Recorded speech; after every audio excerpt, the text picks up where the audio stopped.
Allô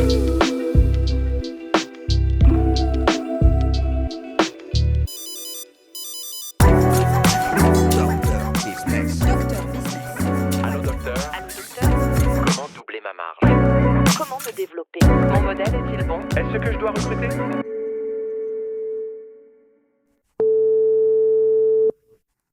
Hello, bienvenue dans l'émission. Alors, qui es-tu et que fais-tu? Mon nom c'est Diane Cherrier, je suis la fondatrice de ProHealth Connect.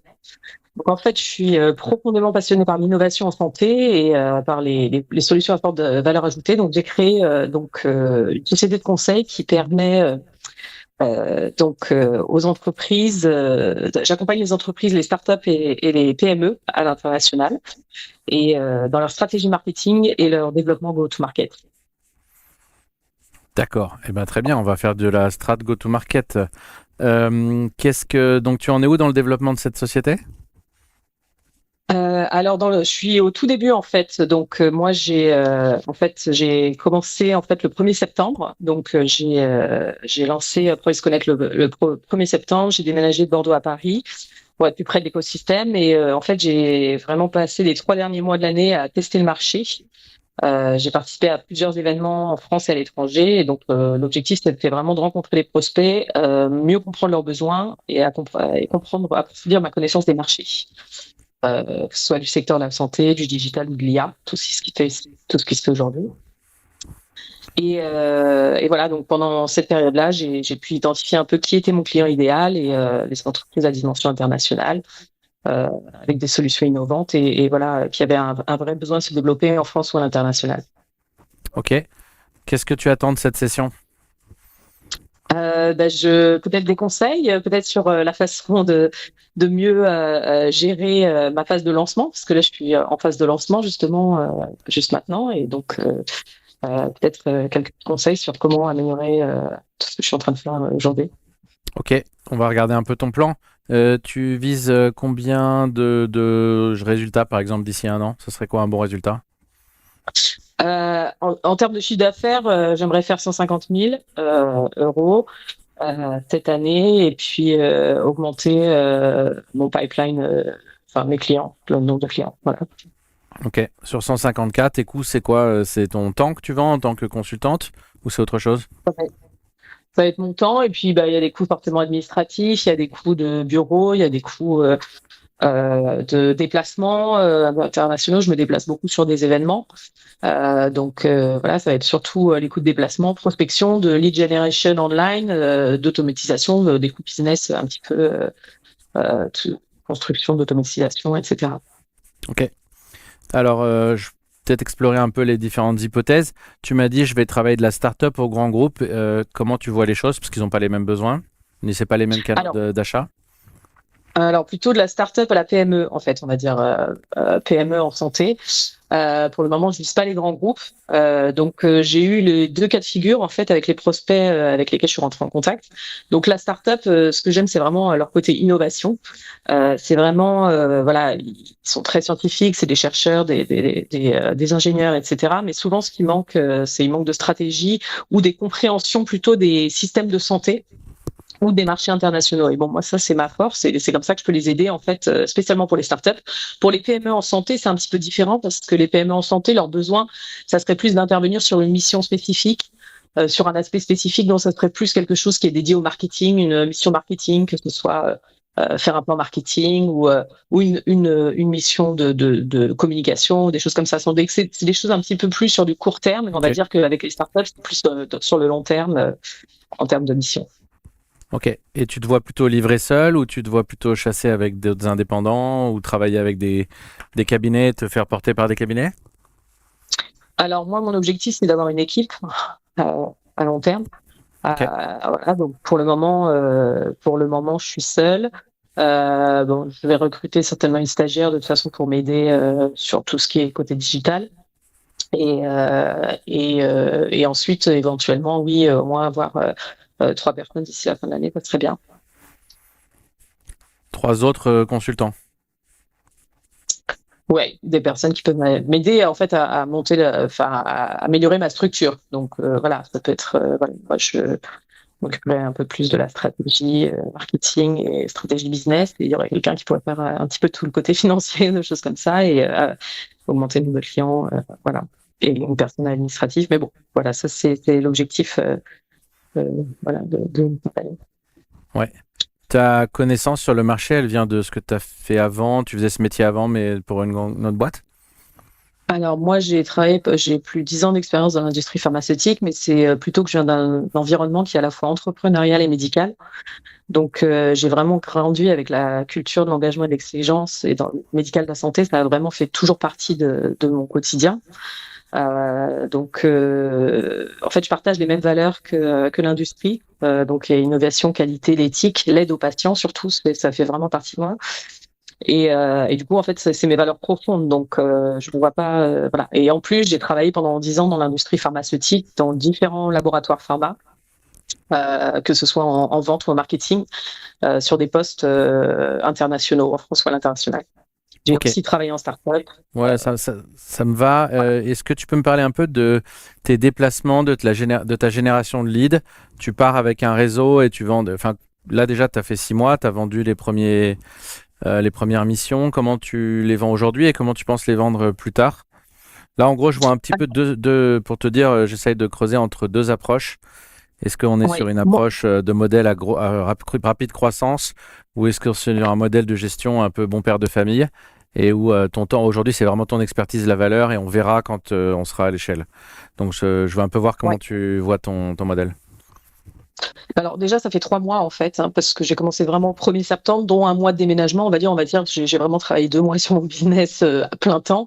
Voilà, entre guillemets, c'était un peu ça, où j'ai fait uniquement de la prospection. Je me suis vraiment concentrée là-dessus et rencontrer les clients, faire des interviews clients. J'ai interviewé plus de 100 clients, des prospects, pour savoir exactement qui était mon client type, comment vraiment lui parler, quel client était prêt à payer quoi. Donc là, et c'est pour ça qu'aujourd'hui, là, l'idée, c'est vraiment de m'entourer pour pouvoir voir comment je peux structurer un petit peu mieux mon business, en fait.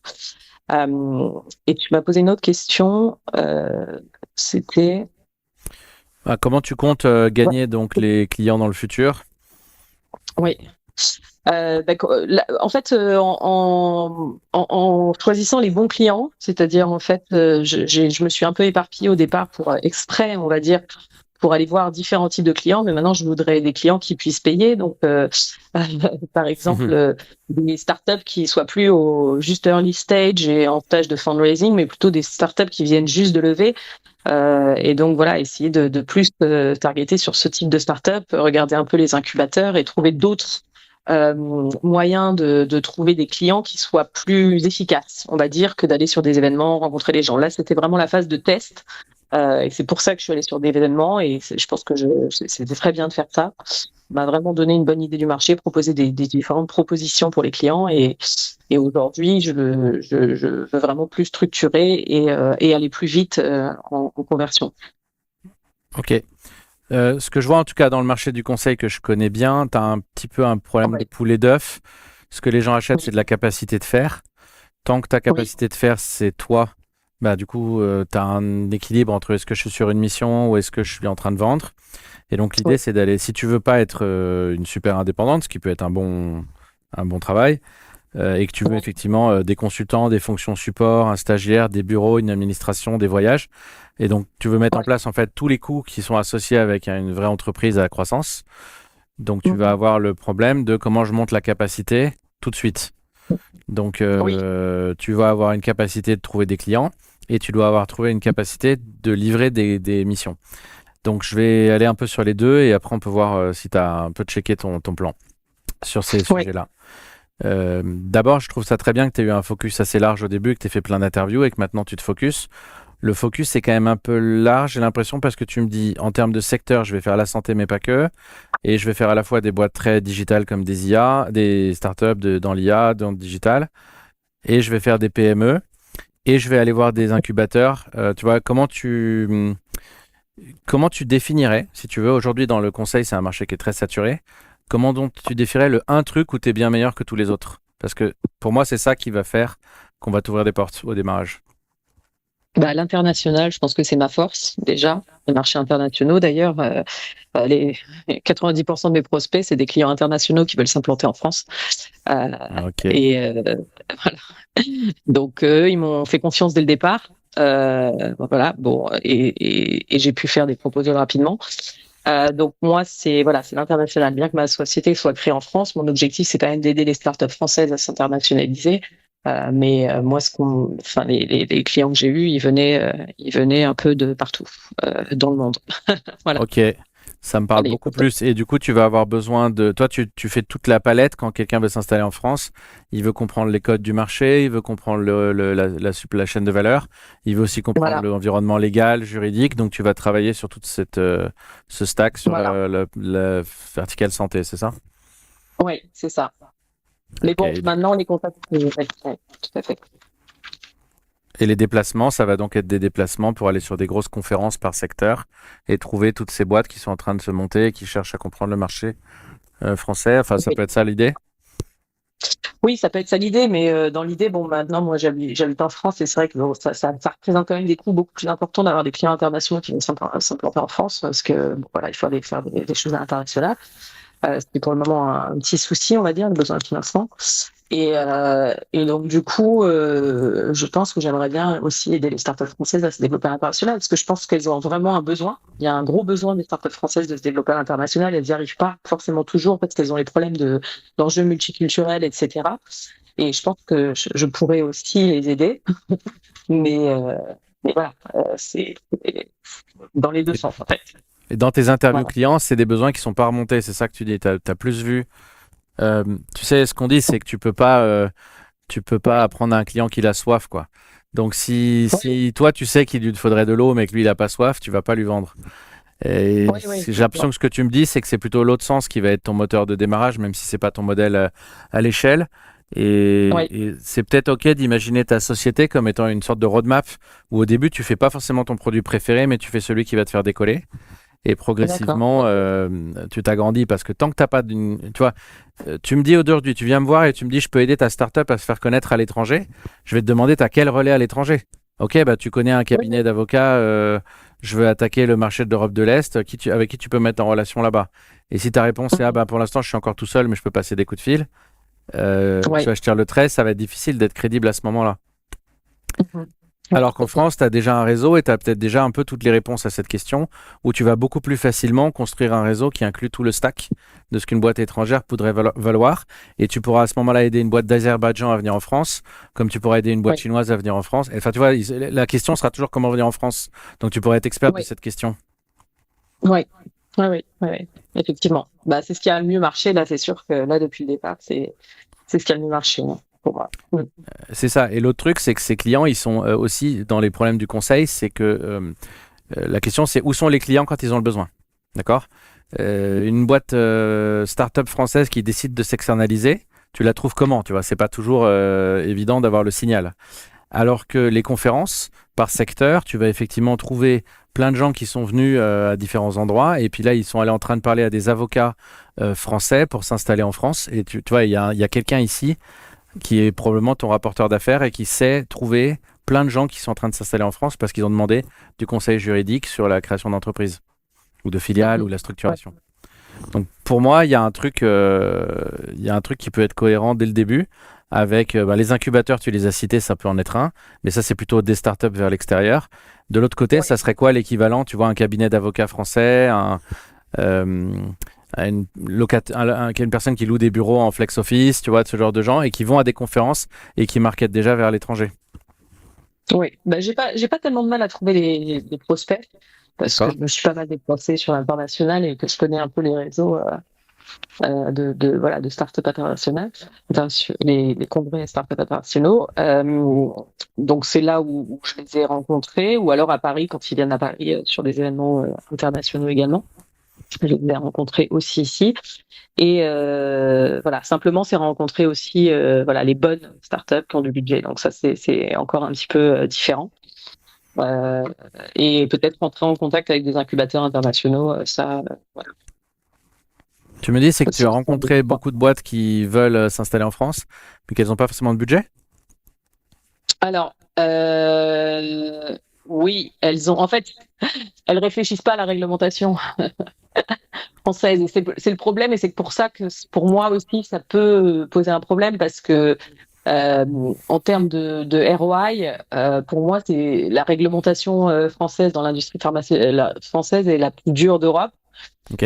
Donc bien sûr, je la connais, donc ça c'est un avantage pour mes clients, enfin ou les prospects internationaux. Le seul souci, c'est que pour moi, enfin les délais sont beaucoup plus longs que ce qu'ils imaginent en général. Et donc, ils préfèrent parfois aller sur un autre pays plutôt que la France parce que la réglementation, elle est trop compliquée. Donc, pour moi, c'est pour ça que ça serait plus simple pour moi aussi d'avoir des entreprises des startups françaises qui vont s'installer à l'international. Et ça, il faut que je réussisse à prouver que je suis capable de le faire aussi. Bon, voilà. Les startups françaises qui veulent aller à l'international, elles veulent aller où? En premier aux US, forcément. Et puis après, c'est Allemagne, Italie, Espagne, Pays-Bas, Benelux, etc. Moi, je serais toi, j'essaierais d'être la meilleure sur un truc en particulier. Si tu l'es déjà sur le venir vers la France, mais que c'est pas un bon marché. Le problème, c'est qu'il y a tellement de réglementation qu'en fait, souvent, ils abandonnent et ils vont en Belgique, aux Pays-Bas ou dans un pays à côté. Voilà, je comprends. Du coup, je ferai un choix sur un pays.